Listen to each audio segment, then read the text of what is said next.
Hello दोस्तों, कैसे हैं आप लोग। एक बार वापस से आपका स्वागत है मेरे चैनल में। आज मैं आपके लिए लेके आया हूँ हमारे राजस्थान सरकार और भारत सरकार के द्वारा जारी की गई 2025 में जो इम्पोर्टेंट पॉलिसीज़ है उनके बारे में। तो शुरुआत करते हैं आज की पहली पॉलिसी के बारे में। पॉलिसी का नाम हमारे राजस्थान डाटा सेंटर पॉलिसी 2025। तो हमारा राजस्थान डेटा सेंटर पॉलिसी 2025 है। इसका उद्देश्य क्या है? इसका उद्देश्य है अगले 5 सालों में, जो आने वाले 5 साल है, उसमें लगभग 20,000 करोड़ का निवेश आकर्षित करके, क्या 20,000 करोड़ का निवेश आकर्षित करके राजस्थान को भारत में एक प्रमुख डेटा सेंटर हब के रूप में स्थापित करना है। क्या करना? राजस्थान को भारत में एक प्रमुख डेटा सेंटर हब के रूप में स्थापित करना है। यह पॉलिसी निजी डेटा सेंटर विकास के लिए, ये पॉलिसी क्या करती है? निजी डेटा सेंटर विकास के लिए आकर्षक प्रोत्साहन और बुनियादी ढांचा समर्थन के साथ एक व्यापार अनुकूल वातावरण बनाने पर केंद्रित है। ये क्या है? एक व्यापार अनुकूल वातावरण बनाने पर केंद्रित है। हमारी कौन सी पॉलिसी है? Rajasthan data centre policy 2025। अब इसके उद्देश्य की बात करते हैं। इस पॉलिसी का क्या उद्देश्य है? उद्देश्य में पहला पॉइंट आता है हमारे राजस्थान में विश्व स्तरीय डेटा सेंटर इकोसिस्टम विकसित करना है। इसके जरिए में क्या करना है? राजस्थान में विश्व स्तरीय डेटा सेंटर इकोसिस्टम विकसित करना है। इस क्षेत्र में घरेलू और अंतर्राष्ट्रीय दोनों तरह के, इस क्षेत्र में घरेलू और अंतर्राष्ट्रीय दोनों तरह के निवेश को आकर्षित करना है। तीसरा पॉइंट आता है इसका उद्देश्य का, ऊर्जा कुशल, सुरक्षित और नवीन डेटा सेंटर बुनियादी ढांचे को बढ़ावा देना। क्या है? ऊर्जा कुशल, सुरक्षित और नवीन डेटा सेंटर बुनियादी ढांचे को बढ़ावा देना। राजस्थान को डिजिटल बुनियादी ढांचे के लिए एक पसंदीदा गंतव्य के रूप में बदलना। क्या है? राजस्थान को डिजिटल बुनियादी ढांचे के लिए एक पसंदीदा गंतव्य के रूप में बदलना। और 5 सालों के भीतर, जो आने वाले 5 साल है, तो 5 सालों के भीतर 300 मेगावाट की स्थापित डाटा सेंटर क्षमता स्थापित करना है। क्या करना? 300 मेगावाट की स्थापित डाटा सेंटर क्षमता विकसित करना है। और राष्ट्रीय नीतियों के अनुसार डाटा स्थानीयकरण की ज़रूरतों का समर्थन करना। तो हमारे ये कुछ उद्देश्य थे इस पॉलिसी के। स्क्रीन को रोककर आप इसको पढ़ भी सकते हैं। अब इस पॉलिसी के कुछ प्रावधानों की बात करें और इसमें कौन कौन से प्रोत्साहन दिए जा रहे हैं उनकी बात करें। फिर एक आता हमारा एसेट क्रिएशन इंसेंटिव, मतलब परिसंपत्ति निर्माण प्रोत्साहन की बात करें तो 10 वर्षों की अवधि के लिए इसमें 10 करोड़ से 20 करोड़ रुपए तक का वार्षिक प्रोत्साहन दिया जाता है। लेकिन कितने अवधि के लिए दिया जाएगा? 10 वर्षों की अवधि के लिए ही दिया जाएगा। 10 करोड़ से 20 करोड़ तक का वार्षिक प्रोत्साहन दिया जाएगा। किसमें? एसेट क्रिएशन इंसेंटिव, परिसंपत्ति निर्माण प्रोत्साहन के रूप में।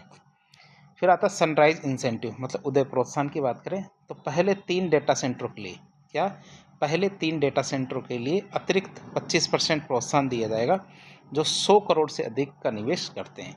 मतलब जो राजस्थान में 100 करोड़ से अधिक का निवेश करेंगे, तो ऐसे निवेश करने वाले पहले 3 डेटा सेंटरों के लिए अतिरिक्त 25% प्रोत्साहन राशि दी जाएगी।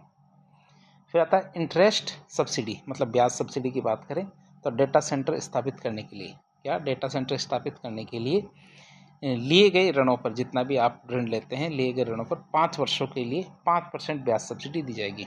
जितने भी ऋण लेंगे उनमें 5 वर्षों के लिए 5% की ब्याज सब्सिडी दी जाएगी।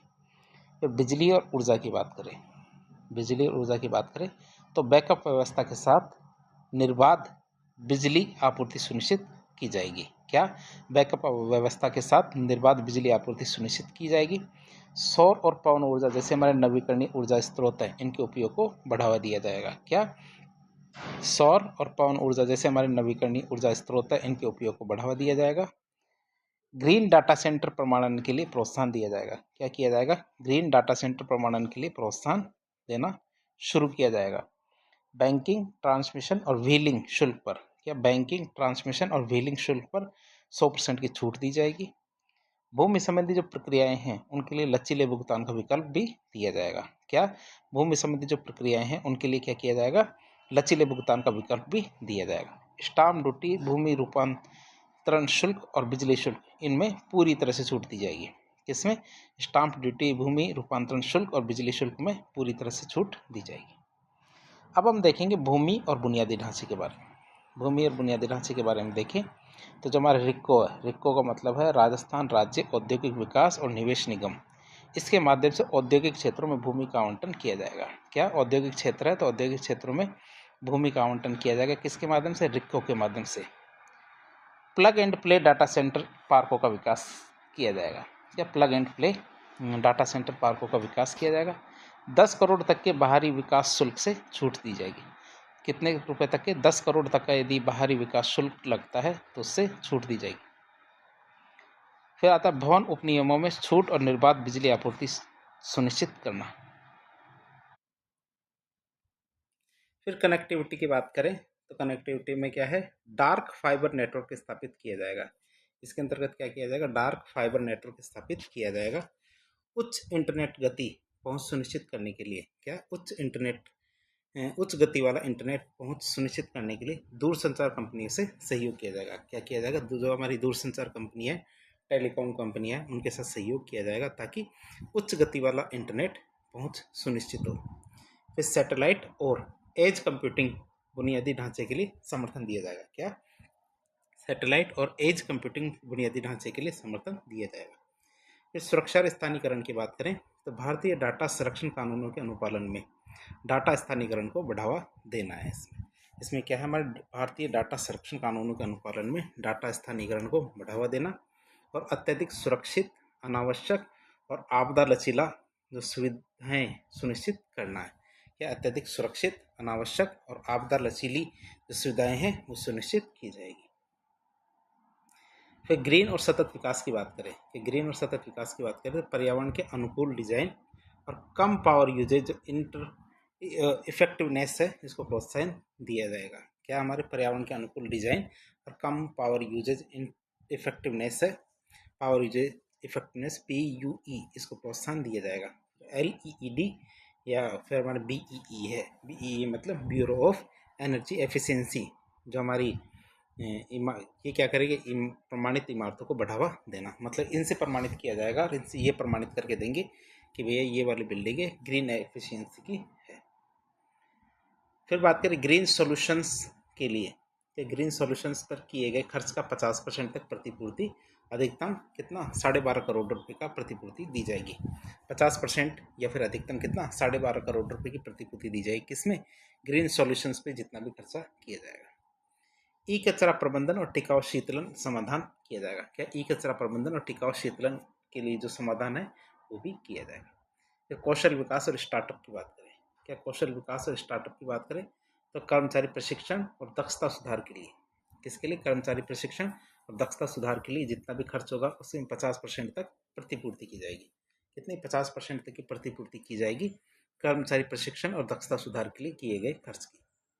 फिर डाटा सेंटर इकोसिस्टम का समर्थन करने वाले, क्या डाटा सेंटर इकोसिस्टम का समर्थन करने वाले प्रौद्योगिकी डोमेन में काम करने वाले स्टार्टअप और MSME, इसके लिए समर्थन दिया जाएगा। तो डेटा सेंटर इकोसिस्टम का समर्थन करने वाली प्रौद्योगिकी डोमेन में काम करने वाले जितने भी स्टार्टअप है और MSME है उनके लिए समर्थन दिया जाएगा।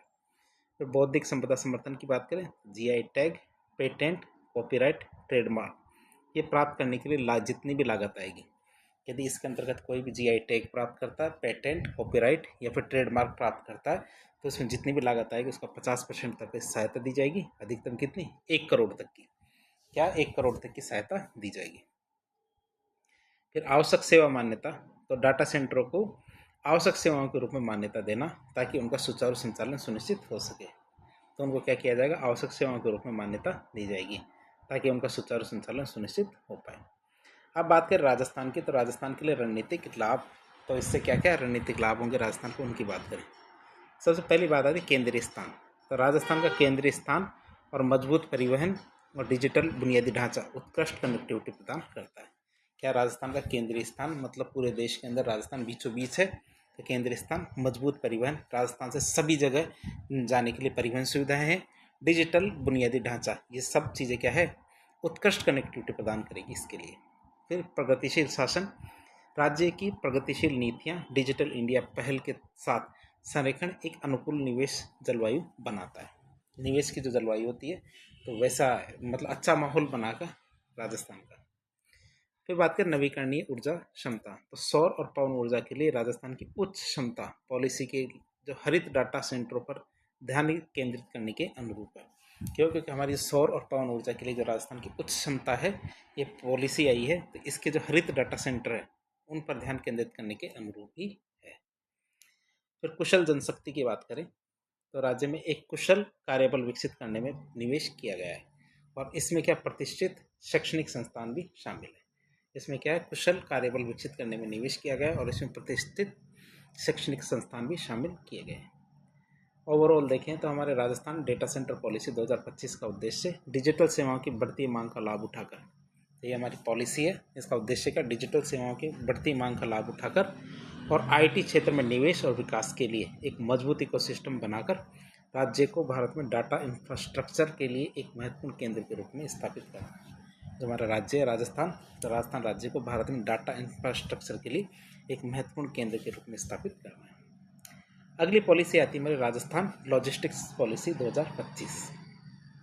पॉलिसी का नाम क्या है, राजस्थान लॉजिस्टिक्स पॉलिसी 2025। इसकी बात करें तो राजस्थान लॉजिस्टिक्स पॉलिसी 2025 को राज्य में औद्योगिक विकास को बढ़ावा देने और लॉजिस्टिक लागत को कम करने और कनेक्टिविटी बढ़ाने के उद्देश्य से लॉन्च किया गया है। तो इसके 3 उद्देश्य हैं। पहला उद्देश्य है हमारे राज्य में औद्योगिक विकास को बढ़ावा देना, दूसरा उद्देश्य लॉजिस्टिक्स जो लागत है इसको कम करना, और तीसरा उद्देश्य कनेक्टिविटी बढ़ाने के उद्देश्य से। 3 उद्देश्य।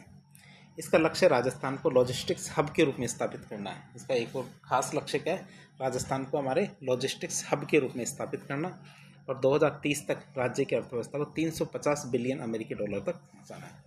क्या 350 बिलियन अमेरिकी डॉलर तक पहुंचाना राजस्थान राज्य की अर्थव्यवस्था को, कब तक, 2030 तक।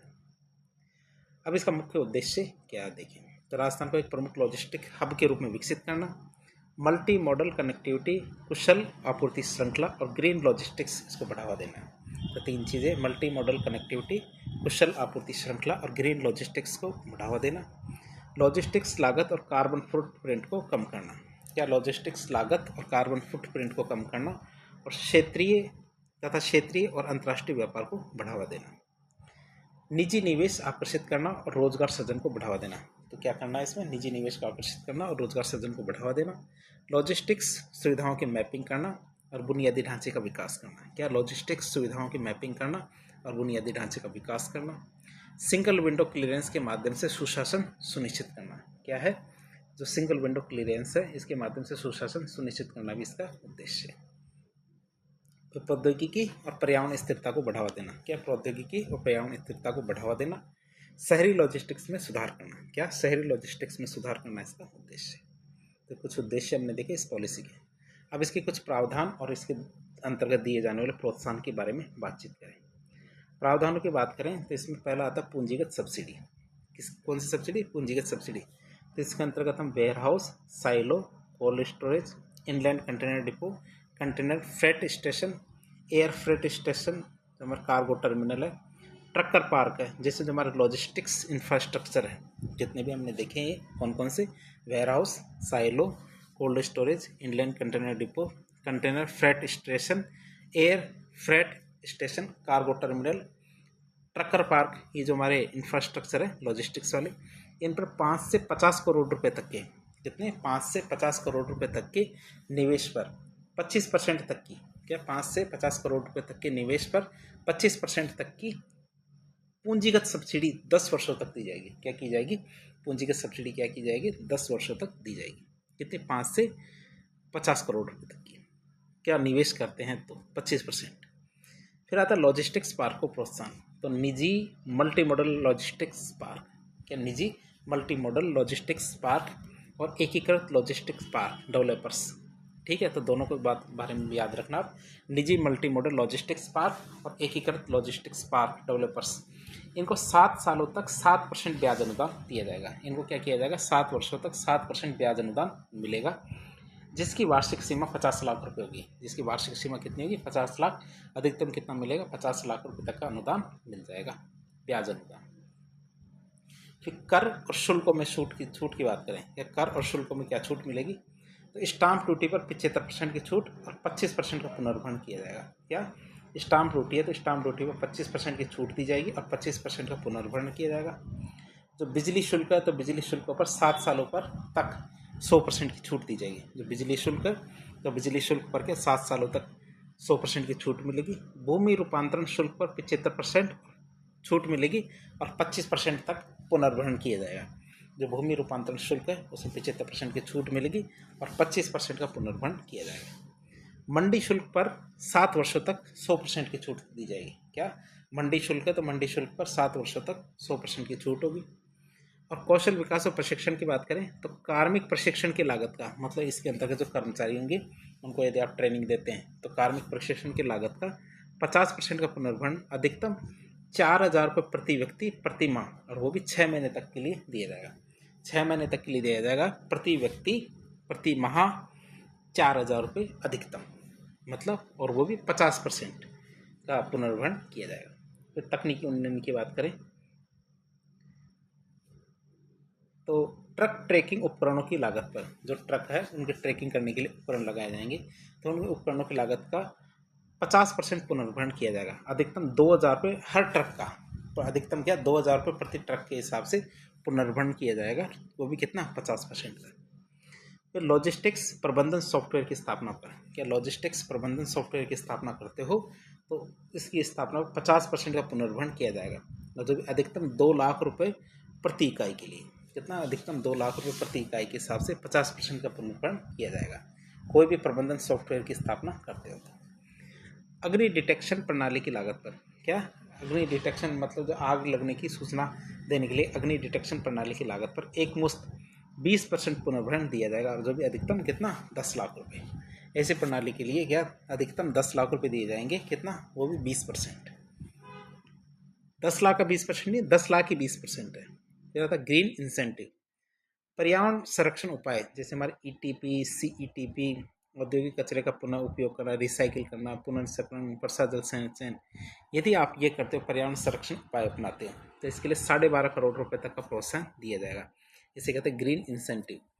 ग्रीन इंसेंटिव का मतलब है जो हमारे पर्यावरण संरक्षण के उपाय है जैसे कि हमारा ईटीपी है, सीईटीपी है, औद्योगिक कचरे का पुनर्उपयोग, पुनर्चक्रण, वर्षा जल संचयन, इनके लिए यदि आप काम करते हो तो आपको 12.5 करोड़ रुपए तक का प्रोत्साहन दिया जाएगा। फिर बात करें भूमि आरक्षण।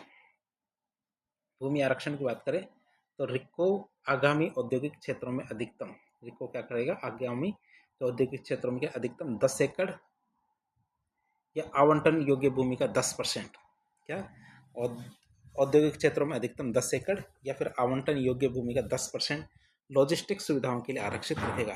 क्या किया जाएगा, लॉजिस्टिक सुविधाओं के लिए आरक्षित रखेगा। फिर इसके आगे देखते हैं हम जो भूमि अधिग्रहण में सहायता की बात करें, भूमि अधिग्रहण में सहायता तो सरकार क्या करेगी, पीपीपी या फिर हमारे जो लॉजिस्टिक्स पार्क है, पीपीपी मतलब प्राइवेट पब्लिक पार्टनरशिप या लॉजिस्टिक्स पार्कों के लिए भूमि एकत्रीकरण या फिर अधिग्रहण में सहायता करेगी। क्या करेगी, भूमि एकत्रीकरण और अधिग्रहण में सहायता करेगी। फिर श्रम कानूनों में लचीलेपन की बात करें तो 24/7 संचालन की अनुमति दी जाएगी, 24 घंटे और 7 दिन संचालन की अनुमति दी जाएगी। महिलाओं को सुरक्षा के साथ सभी शिफ्टों में काम करने की अनुमति दी जाएगी। मतलब ऐसा नहीं कि रात में काम नहीं कर सकती महिलाएं, इनके अंदर महिलाएं रात में भी काम करेगी, मतलब लेकिन सुरक्षा के साथ। और अंशकालिक रोजगार की अनुमति दी जाएगी, मतलब जो कॉन्ट्रैक्ट या ठेके पे जो काम किए लिए जाते हैं उन पे काम लेने की अनुमति भी दी जाएगी। फिर अग्नि सुरक्षा ग्राउंड कवरेज में लचीलेपन की बात करें तो 60% तक ग्राउंड कवरेज की अनुमति दी जाएगी। क्या होगा, 60% तक ग्राउंड कवरेज की अनुमति दी जाएगी। लॉजिस्टिक्स क्षेत्र को उद्योग का दर्जा दिया जाएगा, तो लॉजिस्टिक्स क्षेत्र को उद्योग का दर्जा दिया गया है। परियोजना अनुमोदन और निष्पादन की बात करें, या परियोजना अनुमोदन और निष्पादन की बात करें तो राजनिवेश पोर्टल के माध्यम से, किसके माध्यम से, राजनिवेश पोर्टल के माध्यम से आवेदन किया जाएगा। पीईसी के द्वारा डीपीआर मूल्यांकन किया जाएगा और पीएसी के द्वारा अंतिम अनुमोदन किया जाएगा। तो ये हमारी जो पॉलिसी है, ये पॉलिसी राजस्थान को एक आकर्षक लॉजिस्टिक गंतव्य बनाने और राज्य के आर्थिक विकास को गति देने के लिए डिजाइन की गई है। यह निवेशकों को कई तरह के वित्तीय और गैर वित्तीय प्रोत्साहन प्रदान करती है ताकि लॉजिस्टिक्स जो इंफ्रास्ट्रक्चर है इसके विकास को बढ़ावा दिया जा सके और राज्य में एक मजबूत लॉजिस्टिक्स इकोसिस्टम का निर्माण किया जा सके। अगली नीति आती है हमारे राजस्थान वस्त्र एवं परिधान पॉलिसी 2025।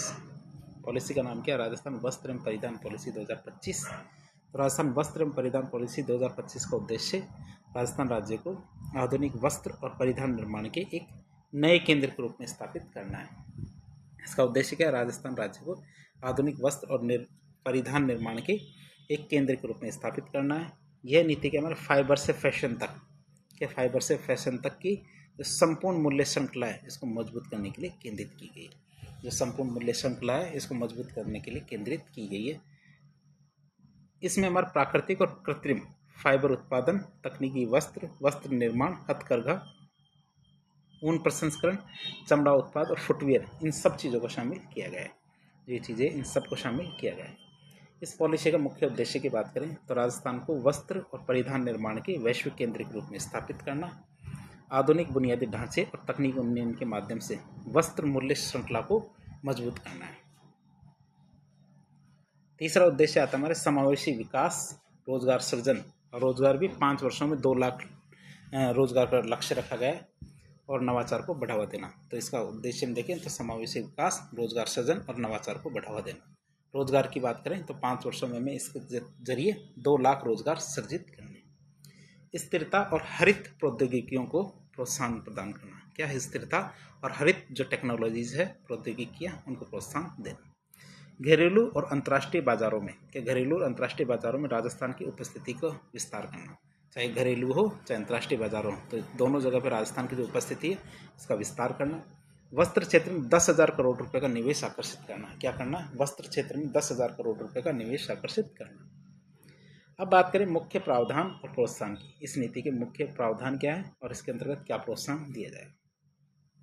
फिर एसेट क्रिएशन इंसेंटिव की बात करें तो वस्त्र और परिधान क्षेत्र में उद्योगों को, क्या वस्त्र और परिधान क्षेत्र में उद्योगों को 10 वर्षों तक हर साल 80 करोड़ रुपए तक का एसेट क्रिएशन इंसेंटिव मिलेगा। कितना? 80 करोड़ रुपए तक का 10 सालों तक हर साल 80 करोड़ रुपए तक का एसेट क्रिएशन इंसेंटिव मिलेगा।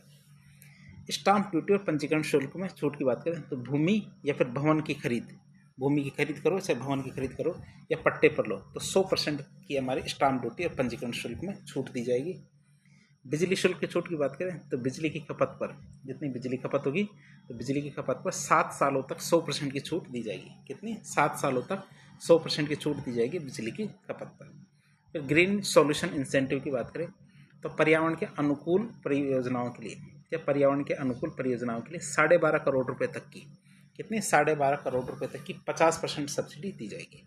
50% सब्सिडी मिलेगी, लेकिन कितनी? 12.5 करोड़ तक की मिलेगी। फिर नवीकरणीय ऊर्जा संयंत्रों के लिए बात करें तो नवीकरणीय ऊर्जा संयंत्रों के लिए प्रोत्साहन की बात करें तो बैंकिंग, व्हीलिंग और ट्रांसमिशन शुल्क का 100% पुनर्भरण किया जाएगा। या बैंकिंग, व्हीलिंग और ट्रांसमिशन शुल्क का क्या? 100% पुनर्भरण किया जाएगा। पेटेंट कॉपीराइट लागत का पुनर्भरण की बात करें तो अधिकतम 1 करोड़ रुपए तक दिया जाएगा, और जो भी 50% तक, 50% तक, और वो भी कितना? अधिकतम 1 करोड़ रुपए तक दिया जाएगा। क्या दिया जाएगा? पेटेंट या हमारा कॉपीराइट लागत का पुनर्भरण। फिर भूमि रूपांतरण शुल्क का पुनर्भरण की बात करें तो 100% दिया जाएगा। 100% क्या है? भूमि रूपांतरण शुल्क का पुनर्भरण दिया जाएगा। निर्यात इकाइयों के लिए प्रोत्साहन की बात करें, जो हमारे फ्रेट चार्ज होंगे, मतलब एक जगह से दूसरी जगह ले जाने के लिए जो चार्ज आएंगे, फ्रेट चार्ज, उस पर 25% का पुनर्भरण, और वो भी हर साल 25 लाख रुपए तक की सीमा तक। कितना? हर साल 25 लाख रुपए तक की सीमा तक 25% का पुनर्भरण किया जाएगा फ्रेट चार्जों पर। और कार्मिक प्रशिक्षण पर 50% का पुनर्भरण किया जाएगा। कितना? 50% का पुनर्भरण किया जाएगा कार्मिक प्रशिक्षण लागतों पर। कौशल विकास की बात करें तो श्रमिकों के प्रशिक्षण के लिए हर महीने 4,000 रुपये प्रति कार्यकर्ता 6 महीने तक, और प्रति कर्मचारी प्रति वर्ष 1 लाख रुपये 20 कर्मचारी तक। क्या? प्रति वर्ष 1 लाख रुपये दिए जाएंगे, केवल 20 कर्मचारी तक के लिए दिए जाएंगे कौशल विकास के लिए। फिर ब्याज सबवेंशन की बात करें तो संयंत्र और मशीनरी ऋण पर, संयंत्र और मशीनरी ऋण पर 5 वर्षों के लिए 5%, कितना? 5 वर्षों के लिए 5% का हमारा ब्याज सबवेंशन, मतलब ब्याज में छूट दी जाएगी। और अधिकतम की बात करते EFCI का जो हमारा 2.5% हर साल, EFCI का कितना? जो हमारा जो 2.5% तक हर साल दिया जाएगा ब्याज सबवेंशन। क्या था? भूखंड भुगतान में लचीलापन। क्या भूखंड भुगतान में लचीलापन की बात करें तो रिको भूमि के लिए 25% अग्रिम और शेष 75% 8% ब्याज पर 10 वार्षिक किस्तों में भुगतान की अनुमति देता है। तो क्या है? हमारे रिको क्या करता है? भूमि के लिए 25% अग्रिम देता है और शेष 75% 8% ब्याज पर 10 वार्षिक किस्तों में भुगतान की अनुमति देता है। यह नीति हमारी क्या 31 मार्च 2029 तक प्रभावी रहेगी। इसका उद्देश्य आधुनिक बुनियादी ढांचे का विकास करना, तकनीकी उन्नयन को प्रोत्साहन देना और वस्त्र और परिधान मूल्य श्रृंखला को मजबूत करना है। ये समावेशी रोजगार के अवसरों को बढ़ावा देने पर भी ध्यान केंद्रित करती है, जिससे हमारी महिलाओं, SC ST, विकलांग, ट्रांसजेंडर व्यक्तियों, इन सबको शामिल किया जाएगा। तो हम में क्या कर रहे हैं, इस नीति के जरिए इन सबको शामिल कर रहे हैं इसके अंतर्गत। अगली पॉलिसी आती है हमारी भारत की नई अंतरिक्ष नीति 2025। क्या हमारी अंतरिक्ष नीति है 2025, उसकी बात करें, ये भारत सरकार की नीति है। तो भारत सरकार ने नई अंतरिक्ष नीति 2025 की घोषणा की है, जिसका उद्देश्य हमारे अंतरिक्ष क्षेत्र में प्रतिस्पर्धा को बढ़ावा देना, निजी क्षेत्र की भागीदारी को प्रोत्साहित करना और वैश्विक अंतरिक्ष जो व्यापार है उसमें भारत की स्थिति को मजबूत करना है। इस नीति के तहत कई नई योजनाओं और पहलुओं को शामिल किया गया है। इस नीति के तहत क्या कई नई योजनाओं और पहलुओं को शामिल किया गया है जो भारत को अंतरिक्ष क्षेत्र में आत्मनिर्भर और अग्रणी बनाए। ये क्या करेगी, भारत को अंतरिक्ष क्षेत्र में आत्मनिर्भर भी बनाएगी और अग्रणी भी बनाएगी। अब मुख्य उद्देश्य और दिशा निर्देशों की बात करें। पहला आता हमारा निजी क्षेत्र की भागीदारी। इस नीति के तहत निजी कंपनियों को अंतरिक्ष मिशनों में संचालन और प्रक्षेपण सेवाओं में शामिल किया जाएगा। नई इस नीति के अंतर्गत क्या किया जाएगा, निजी कंपनियों को अंतरिक्ष मिशनों में संचालन और प्रक्षेपण सेवाएं हैं उसमें शामिल किया जाएगा। इससे प्राइवेट पब्लिक पार्टनरशिप को बढ़ावा मिलेगा।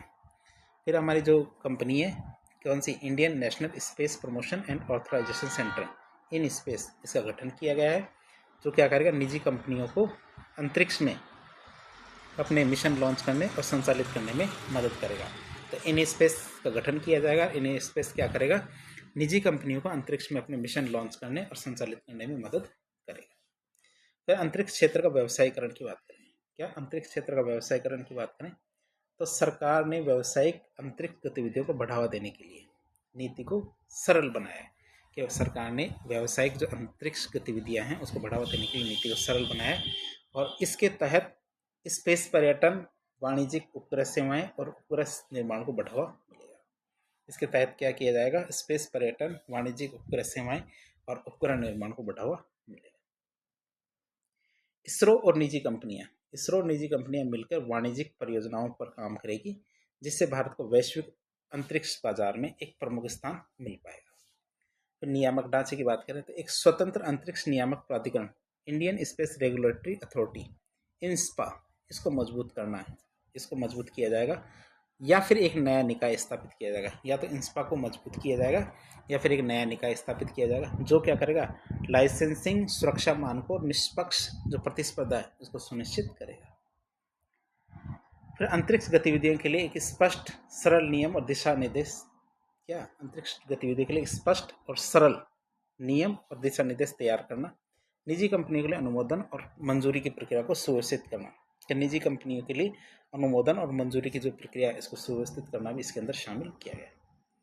फिर स्पेस रिसर्च और इनोवेशन की बात करें, कि स्पेस रिसर्च और इनोवेशन की बात करें तो भारत में अंतरिक्ष अनुसंधान और नई तकनीकों के विकास को प्रोत्साहित किया जाएगा।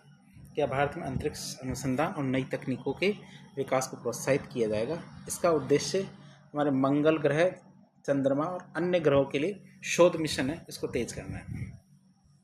जो हमारे स्पेस रिसर्च इनोवेशन का उद्देश्य क्या है, हमारे मंगल ग्रह, चंद्रमा और अन्य ग्रहों के लिए जो शोध मिशन भेजे जा रहे हैं उनके शोध मिशन को तेज करना है। इसके अलावा नई स्पेस टेक्नोलॉजी जैसे हमारे quantum communication, super conductivity, AI, इनका उपयोग भी इसके अंतर्गत किया जाएगा। फिर स्पेस डेटा और भू उपग्रह के सेवाओं की बात करें तो सरकार अंतरिक्ष डेटा का अधिकतम उपयोग करने और भू उपग्रह सेवाओं को सुधारने के लिए नीति तैयार करेगी।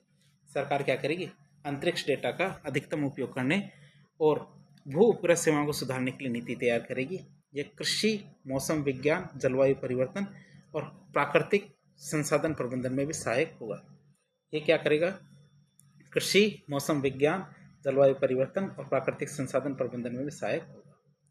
फिर अंतरिक्ष शिक्षा प्रशिक्षण की बात करें तो नई नीति में अंतरिक्ष शिक्षा प्रशिक्षण के क्षेत्र में सुधार होगा ताकि देश में नए अंतरिक्ष विशेषज्ञों का निर्माण हो सके। इससे क्या होगा, देश में नए अंतरिक्ष विशेषज्ञों का निर्माण होगा। फिर IIT और अन्य शैक्षिक संस्थाओं को, IIT और अन्य शैक्षिक संस्थाओं को अंतरिक्ष शोध में अधिक सक्रिय रूप से शामिल किया जाएगा।